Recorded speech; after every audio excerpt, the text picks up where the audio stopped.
On the last part of Bardock After, instead of being killed by Frieza, he was saved by a Yardrat and spent the next few months training over there. This led to him surpassing what is considered to be the average Saiyan power, learning instant transmission, and most importantly, wanting to get revenge on Frieza. A story created by young Gigi, this is Bardock After, Part 2.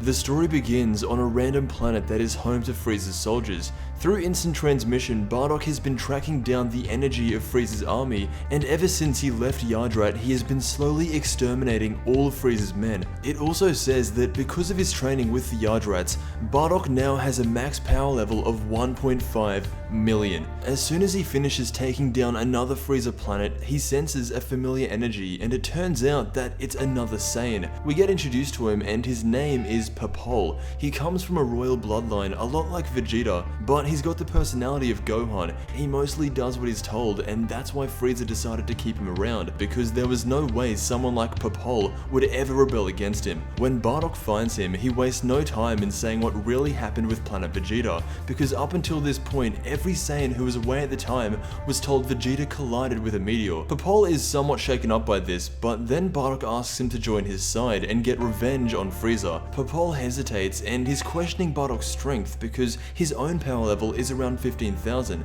As far as these Saiyans know, Frieza only has one form, his first. They aren't aware of his second, third, and fourth. Either way, Bardock shows a glimpse of his power, and to no surprise, the scouter is counting numbers up to 300,000, but then it breaks. Bardock goes on to say that this is nowhere near his full power, and if you come with me, you will be doing all Saiyans justice. So they head out across the planet to take down any one of Frieza's men. Time passes and they eventually do it, but Bardock brings up that some of the Ginyu Force members, or even Dodoria and Zarbon, would be too much for Papol to handle at the moment. So Bardock says that he will train him for 1 month, and with that 1 month of training, his power will increase 10 times what it is now.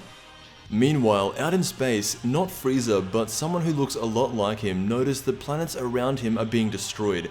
The people on the ship are trying to figure out who or what it is, but every time a planet gets destroyed, the power level vanishes. This isn't Frieza, this is someone who works under Frieza, and the planets that Bardock and Papol have been destroying have all been a part of this guy's territory. Right now, they're on Frieza planet number 8, and since a week has passed since they've been training, they have been able to track them both down. Switching back to Bardock, he says something very real, and not something people would usually associate with him. He says that at the rate his power is increasing, he and Papol will have no problem conquering the universe. So if Bardock ever gets revenge on Frieza, that will be his next goal. It really points out that Saiyans aren't good people. Even after everything he's seen Frieza do, Bardock would be willing to do it too if he had the power. That's actually one of the things that makes Goku so interesting. It wasn't until him that Saiyans in Universe 7 really started becoming good. As Bardock is thinking to himself, the two fighters have been sent down to kill him. These guys are around the strength of the Ginyu Force, and it's pretty much your average Dragon Ball fight.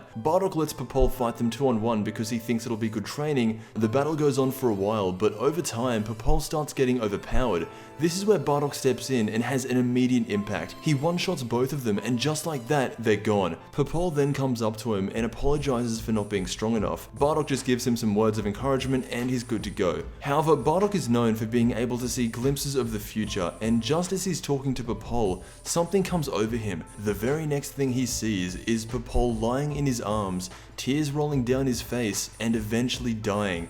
That is where part 2 of Bardock After ends. When part 3 comes out in English, I'll cover it as soon as possible because I really like where this story is going. It's showing Bardock as a real Saiyan, vicious and bloodthirsty. Anyway, that was Bardock After part 2. Again, this story was created by young Gigi, the guy who worked on a little bit of Dragon Ball AF. The way this story is going and the way I think it's going to end, I might like this more than the original because it expands on who Bardock is as a Saiyan, and it hints that if he did kill Frieza, he would have been just as bad. But I want to thank you so much for watching, and I will see you in the next Dragon Ball video.